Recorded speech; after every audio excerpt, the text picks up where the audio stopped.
ബഹുമാന്യനായ ശൈഖുന മർഹൂം കാടേരി ഉസ്താദ് അല്ലാഹു തആല അവിടുത്തെ ദറജ ഉയർത്തി കൊടുക്കട്ടെ. ബഹുമാനപ്പെട്ടവരെ, അനുസ്മരിക്കുന്ന ഒരു സംഗമത്തിലാണ് നാം സംബന്ധിച്ചിട്ടുള്ളത്.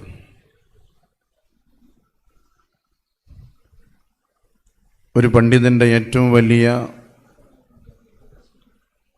ഒരു സൗഭാഗ്യമാണ് തൻ്റെ ഇൽമിനെ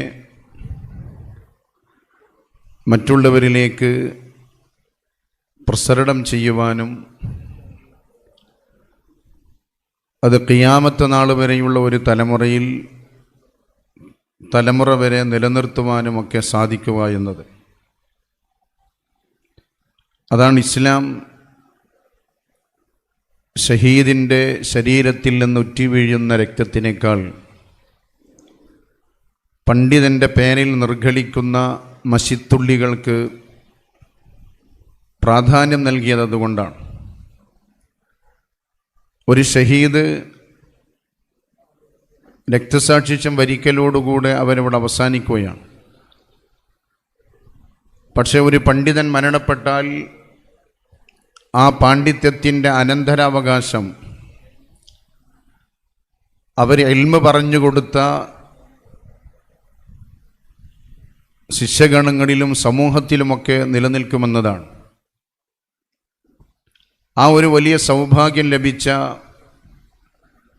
ഒരു മഹാപാണ്ഡിത്യത്തിൻ്റെ ഉടമയായിരുന്നു ബഹുമാനപ്പെട്ട ശൈഖുന കാടേരി ഉസ്താദ് അവറുകൾ. മഹാനവറുകളുമായി സുദീർഘമായ കാലയളവിലൊന്നും അടുത്ത് ഇടപഴകാൻ സാധിച്ചിട്ടില്ലെങ്കിലും സംഘടനയുമായി ബന്ധപ്പെട്ട പല പരിപാടികളിലും ഉസ്താദിനെ ക്ഷണിക്കുവാനും ഉസ്താദ് പങ്കെടുക്കുന്ന പല വേദിയിൽ പങ്കെടുക്കുവാനുമൊക്കെ സാധിച്ചത് ജീവിതത്തിലെ വലിയൊരു സൗഭാഗ്യമായി കാണുകയാണ്. ഉസ്താദിൻ്റെ ജീവിതത്തിലെ ഏറ്റവും വലിയൊരു പ്രത്യേകത നമുക്കൊക്കെ അറിയാവുന്നതുപോലെ വളരെ കൃത്യനിഷ്ഠത ജീവിതത്തിൽ പുലർത്തിയിരുന്നൊരു പണ്ഡിതനാണ്. ദീർഘകാലം 3 പതിറ്റാണ്ടിലേറെ ദർസ് നടത്തിയ മഹല്ലുകൾ പോയി നമ്മൾ അന്വേഷിച്ചാൽ നമുക്കറിയാം. ശനിയാഴ്ച വളരെ കൃത്യമായി ദർസിലേക്ക് തിരിച്ചെത്തുന്ന സിസ്റ്റം ഉസ്താദ് മരണം വരെ അത് കാത്തു സൂക്ഷിച്ചു എന്നതാണ്. അങ്ങനെ ജീവിതത്തിൽ എല്ലാ നേരത്തെ ഇവിടെ നിയാസ് അലി തങ്ങൾ സൂചിപ്പിച്ചതുപോലെ ഒരു പരിപാടിക്ക് ക്ഷണിക്കുന്നിടത്ത്, അവിടെ പങ്കെടുക്കുന്നിടത്ത്, തൻ്റെ വിഷയങ്ങൾ അവതരിപ്പിക്കുന്നിടത്തൊക്കെ വലിയ കൃത്യനിഷ്ഠത പാലിച്ച ഒരു വ്യക്തിയായിരുന്നു. ഇനി എന്തെങ്കിലും കാരണവശാൽ ഉസ്താദിൻ്റെ പ്രഭാഷണം പറഞ്ഞ സമയത്തിനേക്കാൾ കൂടുകയാണെങ്കിൽ വാച്ചിൽ നോക്കിയിട്ട് ഉസ്താദ് പറയും, എനിക്ക് നൽകിയ സമയം തീർന്നിട്ടുണ്ട്, ഒരു 10 മിനിറ്റ് കൂടി ഞാൻ പറയാൻ ചിലപ്പോൾ പറയും. ഞങ്ങൾ സുന്നി യുവജന സംഘം താനൂർ മണ്ഡലം കമ്മിറ്റി പരിശുദ്ധ റബീഉൽ അവ്വൽ മാസത്തിൽ ഉബ്ബുൻ നബി സംഗമം സംഘടിപ്പിച്ചു. ആ പരിപാടിയിൽ അഹ്ലു ബൈത്തിനെ സംബന്ധിച്ചൊരു വിഷയാവതരണത്തിന് വേണ്ടി ബഹുമാനപ്പെട്ട ശൈഖുന കാടേരി ഉസ്താദിനെ ഞങ്ങൾ ക്ഷണിച്ചു. ഉസ്താദ് പറഞ്ഞ സമയത്ത് അവിടെ എത്തുകയും മഹാനവറുകൾ പറഞ്ഞ നിശ്ചയിക്കപ്പെട്ട സമയത്തിനുള്ളിൽ വിഷയങ്ങൾ അവതരിപ്പിച്ച് തനിക്ക് അനുവദിച്ച സമയമായപ്പോൾ നിർത്തിയിട്ട് ഞങ്ങളോട് സംഘാടകരോട് ചോദിച്ചു, ഒരു 10 മിനിറ്റ് കൂടി ഇതുമായി ബന്ധപ്പെട്ട ചില കാര്യങ്ങൾ പറയാനുണ്ട്, നിങ്ങൾ സമ്മതിക്കണം പറയാം. അങ്ങനെ ഉസ്താദ് ചോദിക്കേണ്ട ഒരു ആവശ്യമില്ല. ആ സദസ്സ് മുഴുവൻ ഉസ്താദിൻ്റെ പ്രസംഗത്തിൽ ആകൃഷ്ടരായിരിക്കുകയാണ്. വളരെ മനോഹരമായിരുന്നു അവിടുത്തെ ഓരോ വിഷയാവതരണങ്ങളും. ആദ്യമായി ഉസ്താദിൻ്റെ സുദീർഘമായ പ്രഭാഷണം ഞാൻ കേൾക്കുന്നത് നമ്മുടെ ഇരുമ്പ് ചോരയിൽ വെച്ച് SKSFൻ്റെ മദീന പാഷൻ പരിപാടി നടക്കുന്ന സമയത്താണ്. മദീന പാഷൻ ആദ്യമായി സംസ്ഥാന കമ്മിറ്റി സംഘടിപ്പിച്ചത് അതിൻ്റെ പ്രഥമ കേന്ദ്രം ഇരുമ്പ് ചോലയാണ്. അന്ന് നബി സല്ലല്ലാഹു അലൈഹി വസല്ലമ തങ്ങളുടെ ശരീരഭാഗങ്ങളെ സംബന്ധിച്ചാണ് ഉസ്താദിൻ്റെ വിഷയാവതരണത്തിന് വേണ്ടി ഞങ്ങൾ നിർദ്ദേശിച്ചത്. വളരെ ഭംഗിയായി അവതരിപ്പിച്ചു എന്ന് മാത്രമല്ല, ലളിതമായ ഉദാഹരണങ്ങളിലൂടെ, നാടൻ ശൈലിയിലൂടെ ആ സദസ്സിലുള്ള ആണുങ്ങൾക്കും പെണ്ണുങ്ങൾക്കുമൊക്കെ വളരെ കൃത്യമായി നബി സല്ലല്ലാഹു അലൈഹി വസല്ലമ തങ്ങളെ, ശരീരഭാഗങ്ങളെ മനസ്സിലാക്കാൻ സാധിക്കുന്ന രൂപത്തിൽ ബഹുമാനപ്പെട്ടവർ അവതരിപ്പിച്ചു. അന്ന് ആ പരിപാടിയിൽ എൻ്റെ ഭാര്യ, എൻ്റെ സഹോദരിമാരൊക്കെ ആ പരിപാടിയിൽ പങ്കെടുക്കാൻ വന്നിരുന്നു. പരിപാടി കഴിഞ്ഞ് വീട്ടിൽ ചെന്നപ്പോൾ ഭാര്യ എന്നോട് പറഞ്ഞത്, ഇങ്ങനെ അടയാളം പറഞ്ഞിട്ട് പറഞ്ഞു, ആ ചുവപ്പ് താടി വെച്ച ഹൈറ്റ് കുറഞ്ഞ ആ ഉസ്താദ് ആരാണ്? അപ്പം ഞാൻ ചോദിച്ചു, എന്താണ് ഉസ്താദിൻ്റെ പ്രത്യേകം, നിങ്ങൾക്ക് എന്താ മനസ്സിലായത്? നല്ല ഉഷാറായി, നല്ലൊരു ആത്മാർത്ഥതയുള്ള വിഷയാവതരണം. മറ്റുള്ളവർ മോശമെന്നല്ല, മറ്റുള്ളവർ പ്രഭാഷണങ്ങളൊക്കെ ഇടയ്ക്ക് കേൾക്കുന്നവരാണവർ. പക്ഷെ ജീവിതത്തിൽ ആദ്യമായിട്ടാണ് ഉസ്താദിൻ്റെ പ്രസംഗം, ഉസ്താദിനെ അവർ കാണുന്നത്. അന്ന് കാണുമെന്ന് പറഞ്ഞ LCD ക്ലിപ്പിംഗ് അവിടെ ഉണ്ടായിരുന്നു, അപ്പോൾ അതിൽ കണ്ടതാണ്. അപ്പോൾ ഉസ്താദ് അവറുകളെ ആ പ്രസംഗം എൻ്റെ ഭാര്യയും സഹോദരിയും ഒക്കെ അത് എടുത്തു പറഞ്ഞു. ഉസ്താദ് മരിച്ചപ്പോൾ പത്രത്തിൽ റിപ്പോർട്ട് വന്നപ്പോഴും പറഞ്ഞത് ഇങ്ങനെയാണ് എന്നോട് പരിചയപ്പെടുത്തിയത്. അന്ന് നമ്മൾ ആ മദീന പാഷന് പ്രസംഗിച്ച ഉസ്താദല്ലേ. അപ്പോൾ ആ രീതിയിൽ ഓരോരുത്തരുടെ ശ്രോതാവിൻ്റെ മനസ്സിൽ വിഷയങ്ങൾ കൃത്യമായി വരച്ചിട്ട് കൊടുക്കുന്ന, അത് ഉൾക്കൊള്ളാൻ സാധിക്കുന്ന രൂപത്തിൽ പണ്ഡിതോചിതമായി മഹാനായ ശൈഖുന കാടി ഉസ്താദ് അവതരിപ്പിച്ചിരുന്നു എന്നതാണ്. അല്ലാഹു തആല അതിൻ്റെ ഒക്കെ ബർക്കത്ത് കൊണ്ട് അവരുടെ ബർസഖിയായ സന്തോഷത്തിലാക്കട്ടെ. പിന്നെ ഉസ്താദിനെ സംബന്ധിച്ച് ദീർഘമായിട്ടൊന്നും പറയേണ്ട ആവശ്യമില്ല. ഉസ്താദിനെ അനുഭവിച്ചവരാണ് ഈ കൂട്ടത്തിലെ ബഹുഭൂരിപക്ഷം വരുന്ന ആളുകളും. ഒരുപക്ഷെ നേരിട്ട് ഉസ്താദിൻ്റെ ശിഷ്യന്മാരോ അല്ലെങ്കിൽ ശിഷ്യന്മാരോ ആയിട്ടുള്ള ആളുകളാണ് ഈ കൂട്ടത്തിലുള്ളത്. നമ്മളെ സംബന്ധിച്ചിടത്തോളം നേരിട്ട് ഉസ്താദല്ലെങ്കിൽ പോലും ശിഷ്യന്മാരായ നമ്മൾ നമ്മുടെ ഉസ്താദിൻ്റെ ഉസ്താദ് നിലയ്ക്ക് അവരെ ആദരിക്കേണ്ട നമ്മുടെയൊക്കെ ബാധ്യതയാണ്. ഇസ്ലാമിക ചരിത്രത്തിൽ മഹാരഥന്മാരായ പണ്ഡിതന്മാരുടെ മക്കളോട് പണ്ഡിതൻ്റെ മകൻ അല്ലെങ്കിൽ ഉസ്താദിൻ്റെ മകൻ പണ്ഡിതനല്ലെങ്കിൽ പോലും ആദരിക്കപ്പെട്ട ധാരാളം സംഭവങ്ങളെ നമുക്ക് ഇസ്ലാമിൻ്റെ ഗ്രന്ഥങ്ങളിലൂടെ വായിച്ചെടുക്കാൻ സാധിക്കും. ഒരു മഹാപണ്ഡിതനെ പറ്റി ഒരു സ്ഥലത്ത് വായിക്കപ്പെട്ടത്, അദ്ദേഹം ദർസിൽ ഓതുന്ന സമയത്ത് അതിൻ്റെ തൊട്ടടുത്തുള്ള ഒരു ഗ്രൗണ്ടിൽ കുറേ കുട്ടികൾ ഇങ്ങനെ വൈകുന്നേര സമയത്ത് കളിക്കുമത്ര. അപ്പോൾ ആ കളിയുടെ ഫുട്ബോൾ ഇങ്ങനെ പള്ളിയുടെ അടുത്തേക്ക് വരുമ്പോൾ ഒരു കുട്ടി പന്തെടുക്കാൻ വേണ്ടി വരുന്ന സമയത്തൊക്കെ ഈ സദസ്സിൽ നിന്ന് ഒരു മുത്താലിം ഇങ്ങനെ എഴുന്നേറ്റ് നിൽക്കും. അപ്പോൾ ഉസ്താദ് ചോദിച്ചു, എന്തിനെങ്ങനെ എഴുന്നേറ്റ് നിൽക്കുന്നത്? അപ്പോൾ ഇദ്ദേഹത്തിന് തന്നെ വേറൊരു ഉസ്താദിൻ്റെ മകനാണ്, എൻ്റെ ഉസ്താദിൻ്റെ മകൻ വന്നതുകൊണ്ടാണ് ഞാൻ എഴുന്നേറ്റുന്നത്. മകൻ ഒരു മൊയ്ലിയരൊന്നുമല്ല, കളിക്കാൻ വന്ന് പന്തെടുക്കാൻ വേണ്ടി പള്ളിയുടെ അടുത്തേക്ക് വരുമ്പോൾ ഉസ്താദിൻ്റെ മകനെ കണ്ട് ആദരിച്ച ഒരു പാരമ്പര്യമാണ് നമ്മുടെ മുമ്പിലുള്ളത്. ഞാൻ എപ്പോഴും സൂചിപ്പിക്കാറുണ്ട്, മഹാനായ ശൈഖുന കണ്ണിയത്ത് ഉസ്താദ് നവ്വറല്ലാഹു മർക്കദ വാഴക്കാട് ദർസ് നടത്തുന്ന കാലത്ത് മഹാനായ കണ്ണിയത്ത് ഉസ്താദ് തൻ്റെ അവിടെ അഡ്മിഷന് വന്നിട്ടുള്ള ഇൻ്റർവ്യൂക്ക് വന്നിട്ടുള്ള കുട്ടികളെങ്ങനെ ഇൻ്റർവ്യൂ ചെയ്തുകൊണ്ടിരിക്കുകയാണ്. ആ സമയത്ത് ഇൻ്റർവ്യൂവിൻ്റെ കുട്ടികളുടെ അഡ്മിഷൻ്റെ ഫോം ഇങ്ങനെ വായിച്ച് ഓരോരുത്തരുടെ പേരിങ്ങനെ വായിച്ചപ്പോൾ ബഹുമാനപ്പെട്ട ശൈഖുന റയീസുൽ മുഹഖിഖീൻ കണ്ണിയത്ത് ഉസ്താദിൻ്റെ മകൻ അന്ന് അവിടെ ഇൻ്റർവ്യൂവിന് അറ്റൻഡ് ചെയ്തിട്ടുണ്ട്. മഹാനായ കണ്ണിയത്ത് ഉസ്താദ് പറഞ്ഞു, ഈ വർഷം ദാറുൽ ഉലൂമിൽ അഡ്മിഷൻ എടുക്കുന്നില്ല, ഇവിടെ ഈ വർഷം ആർക്കും ഇൻ്റർവ്യൂ ഇല്ല, എല്ലാവർക്കും അഡ്മിഷൻ നൽകിയിരിക്കുന്നു, ആരും ഇൻ്റർവ്യൂ ചെയ്യുന്നില്ല. അതിൻ്റെ ബഹുമാനപ്പെട്ട ശൈഖുന റയീസുൽ മുഹഖിഖീൻ കണ്ണിയത്ത് ഉസ്താദ് പറഞ്ഞ കാരണം, ഇവിടെ എൻ്റെ ഉസ്താദിൻ്റെ മകൻ ഇൻ്റർവ്യൂവിന് വന്നിട്ടുണ്ട്, അതുകൊണ്ട് അവന് ഇൻ്റർവ്യൂ നടത്തി എന്തെങ്കിലും കാരണവശാൽ അവൻ പരാജയപ്പെടുകയാണെങ്കിൽ അത് എൻ്റെ ഉസ്താദിനോട് ഞാൻ കാണിക്കുന്ന അപമര്യാദയാകുമെന്ന ഭയം ബഹുമാനപ്പെട്ട ശൈഖുന കണ്ണിയത്ത് ഉസ്താദിനുണ്ടായി.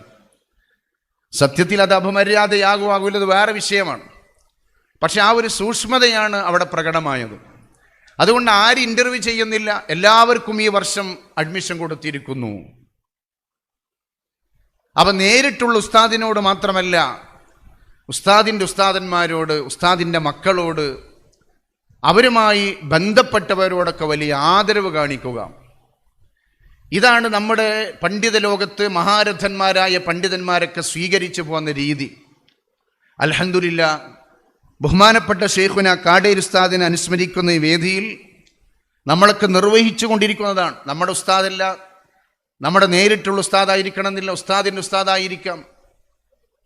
അതുകൊണ്ട് തന്നെ അവരെ അനുസ്മരിക്കുന്ന ഒരു പരിപാടിയിൽ നമ്മുടെ ഉസ്താദിൻ്റെ ഉസ്താദിനെ സ്നേഹിച്ചുകൊണ്ടും ബഹുമാനിച്ചുകൊണ്ടും ആദരിച്ചുകൊണ്ടും നമ്മൾ വന്ന് പങ്കെടുക്കുന്ന ഈ സമയങ്ങൾ മുഴുവനും അവരോട് നമ്മൾ കാണിക്കുന്ന അദബാണ്.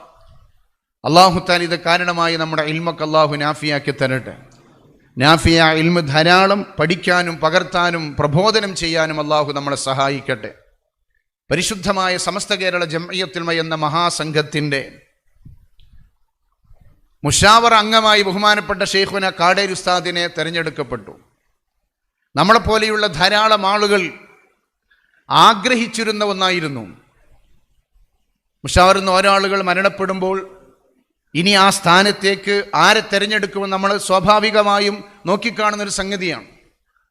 ആ സമയത്ത് നമ്മുടെയൊക്കെ മനസ്സിലിങ്ങനെ പല പേരുകളും വരും. നമുക്ക് തീരുമാനമൊന്നും ഇല്ലല്ലോ, എടുക്കാൻ പറ്റില്ലല്ലോ, നമുക്കിങ്ങനെ മനസ്സിലിങ്ങനെ ആഗ്രഹിക്കാമല്ലോ. അപ്പോൾ നമ്മളിങ്ങനെ ആഗ്രഹിക്കുന്ന ലിസ്റ്റിൽപ്പെട്ട ഒരാളായിരുന്നു ബഹുമാനപ്പെട്ട ശൈഖുന കാടേരി ഉസ്താദ്. നമ്മളോട് പലരും ഷെയർ ചെയ്യാറുണ്ട്, പങ്കുവെക്കാറുണ്ട്, കാടേരി ഉസ്താദൊക്കെ മുശാവറിൽ വരണ്ടേ. അപ്പോൾ ആ രീതിയിൽ നമ്മളൊക്കെ ആഗ്രഹിച്ചതുപോലെ തന്നെ ഏറ്റവും യോഗ്യനായ പ്രഗത്ഭനായ പാണ്ഡിത്യമുള്ളതോടുകൂടെ തന്നെ ജീവിതത്തിൽ വളരെയേറെ സൂക്ഷ്മത പുലർത്തിയ ഇന്നല്ലദീന ഖാലു റബ്ബുനല്ലാഹു സുമ്മസ്തഖാമു തതനസ്സലു അലൈഹിമുൽ മലായിക അല്ലാ തഖാഫു വലാ തഹ്സനു വഅബ്ശിറു ബിൽ ജന്നത്തില്ലതി കുൻതും തുഅദൂൻ. ആ ഇസ്തിഖാമത്തിനെ കൃത്യമായി ജീവിതത്തിൽ പുലർത്തിയ ആളാണ് ഉസ്താദ് അവറുകൾ. അതവിടുത്തെ തുണിയെടുക്കുക നമുക്കറിയാം, വളരെ ഹൈറ്റിൽ ഇങ്ങനെ മുട്ടിൽ തട്ടിയിട്ടില്ല എന്ന രൂപത്തിൽ ഉസ്താദിൻ്റെ തുണി വരെ എടുക്കൽ. അത്രമേൽ വളരെ വസ്ത്രധാരണയിൽ, അവിടുത്തെ സ്വഭാവത്തിൽ, പെരുമാറ്റത്തിൽ, സമീപനങ്ങളിൽ, അവിടുത്തെ ഇൽമിനെ മറ്റുള്ളവർക്ക് പറഞ്ഞു കൊടുക്കുന്നതിലൊക്കെ വളരെ കൃത്യമായിട്ട് ആ സൂക്ഷ്മത ബഹുമാനപ്പെട്ട ഉസ്താദ് അവറുകൾ സ്വീകരിച്ചിരുന്നു.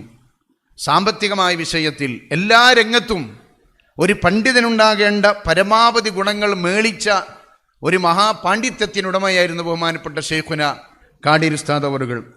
അതുകൊണ്ട് അർഹതപ്പെട്ട ആൾക്ക് തന്നെയാണെന്ന് സമസ്ത കേരള ജംഇയ്യത്തുൽ ഉലമയുടെ സുദീർഘമായ കാലമല്ലെങ്കിലും ബഹുമാനപ്പെട്ട ശൈഖുന കാടേരി ഉസ്താദ് സമസ്തയുടെ മുശാവറയായി തിരഞ്ഞെടുക്കപ്പെടുന്നത്.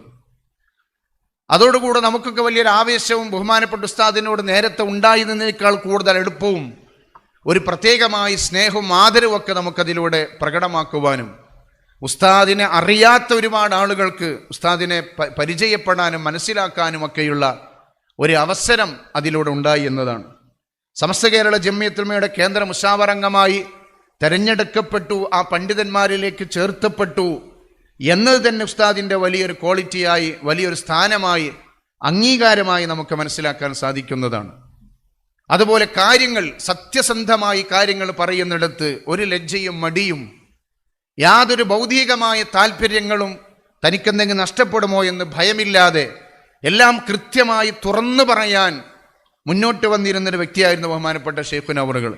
എന്നാൽ ആളുകൾക്കിടയിൽ നമ്മളെ മോശമാക്കുകയോ ഒരു നസീഹത്ത് നടത്തുമ്പോൾ, ഉപദേശം നടത്തുമ്പോൾ നമ്മൾ അതിലൂടെ തരം താഴ്ത്തണമെന്നോ അങ്ങനൊന്നും ആഗ്രഹമില്ലാതെ ഹക്ക് പറയാൻ യാതൊരു മടിയും കാണിക്കാതെ, അത് ശിഷ്യന്മാരോടാണെങ്കിലും പാണ്ഡിത്യമുള്ളവരോടാണെങ്കിലും സാധാരണക്കാരോടാണെങ്കിലും തന്നെക്കാൾ ഉപരി ഒരു പക്ഷേ ഏതെങ്കിലും വിഷയത്തിലൊക്കെ പാണ്ഡിത്യമുള്ളവരാണെങ്കിൽ അവരോട് പോലും വിഷയങ്ങൾ പറയുന്നിടത്ത് യാതൊരു മടിയും ബഹുമാനപ്പെട്ട ശൈഖുന അവറുകൾ കാണിച്ചിരുന്നില്ല എന്ന് നമുക്ക് മനസ്സിലാക്കാൻ സാധിക്കും. അങ്ങനെയുള്ള പണ്ഡിതന്മാരുടെ സാന്നിധ്യങ്ങൾ ലോകത്തുനിന്നും അറിയുമ്പോൾ, അതാണ് നബി സല്ലല്ലാഹു അലൈഹി വസല്ലമ തങ്ങൾ പറഞ്ഞത്, പണ്ഡിതൻ്റെ മരണം ലോകത്തിൻ്റെ മരണമാണ്. ലോകത്തുള്ള സംസ്കാരങ്ങൾ, അദബുകൾ, നന്മകൾ, ഹക്കുകൾ അത് തുറന്നു പറയാനും അതിനാളുകൾക്കിടയിൽ തുറന്ന് കാര്യങ്ങൾ ബോധിപ്പിക്കുവാനും കഴിയുന്ന ആളുകളുടെ നഷ്ടമാണ്, അതാണ് ലോകത്തിൻ്റെ മരണമെന്ന് അഷ്റഫുൽ ഖൽഖ് മുഹമ്മദ് റസൂലുള്ളാഹി സ്വല്ലല്ലാഹു അലൈഹി വസല്ലമ തങ്ങൾ പറഞ്ഞത്. അങ്ങനെയുള്ള മഹാരഥന്മാരായ പണ്ഡിതന്മാരുടെ സാന്നിധ്യങ്ങൾ നമ്മളിൽ നിന്നിങ്ങനെ കുറഞ്ഞുകൊണ്ടിരിക്കുകയാണ്. അല്ലാഹു സുബ്ഹാനഹു വ തആല നമ്മുടെ ജീവിച്ചിരിക്കുന്ന ആലിമീങ്ങൾക്ക് മുഴുവനും ദീർഘായുസ്സും ആഫിയത്തും അല്ലാഹു നൽകട്ടെ. മരണപ്പെട്ടവർക്ക് അല്ലാഹു തആല മഗ്ഫിറത്തും റഹ്മത്തും പ്രദാനം ചെയ്യട്ടെ. ആ മഹാനായ ഉസ്താദിൽ നിന്ന് പാഠം ഉൾക്കൊണ്ട് അവരൊക്കെ കാട്ടിത്തന്ന പരിശുദ്ധമായ സമസ്ത കേരള ജംഇയ്യത്തുൽമയുടെ വിശുദ്ധമായ ആദർശത്തിൽ അടിയുറച്ചു നിന്നുകൊണ്ട് ഉസ്താദിനെ പറ്റി ഞാനിപ്പോൾ ഇത് വായിച്ചപ്പോൾ അതിൽ കണ്ടൊരു സംഗതി, എല്ലാ ദിവസത്തിലും ഉസ്താദ് ചന്ദ്രിക, സുപ്രഭാതം, മനോരമ തുടങ്ങിയിട്ടുള്ള പത്രങ്ങളൊക്കെ വായിച്ചിരുന്നു. അപ്പം സുപ്രഭാതം പടുത്തിറങ്ങിയത് കൊണ്ടാണ്, അതിനു മുമ്പ് കിട്ടുന്ന പത്രങ്ങളാണ് അതൊക്കെ, അത് ലഭ്യമാകലോടുകൂടെ അതും വായിച്ചിരുന്നു. അപ്പം അതിൻ്റെ ഒരു വാർത്തകൾ, അതിൽ പ്രധാനമായി വന്ന കാര്യങ്ങളൊക്കെ തൻ്റെ ശിഷ്യന്മാരോട് ഉസ്താദ് അവറുകൾ സബുക്കിലും മറ്റു സമയത്തൊക്കെ അവസരോചിതമായിട്ടത് പങ്കുവച്ചിരുന്നു എന്നൊക്കെ അവിടുത്തെ ശിഷ്യന്മാരുടെ പല എഴുത്തിൽ നിന്ന് മനസ്സിലാക്കാൻ സാധിച്ചു.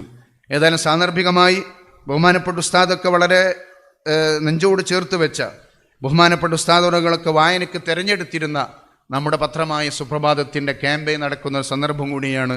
ഉസ്താദിൻ്റെ ശിഷ്യന്മാരുമായി നിങ്ങളൊക്കെ, നിങ്ങൾ വ്യക്തിപരമായി നിങ്ങളുടെ വീടുകളിലും നിങ്ങൾ ജോലി ചെയ്യുന്ന ഇടങ്ങളിലുമൊക്കെ അതിന് കൂടുതൽ വരിക്കാരുണ്ടാക്കി അതിൻ്റെ സർക്കുലേഷൻ വർദ്ധിപ്പിക്കാൻ വേണ്ട പ്രവർത്തനങ്ങൾ ചെയ്യണമെന്ന് സാന്ദർഭികമായി ശ്രദ്ധയിൽപ്പെടുത്തുന്നു.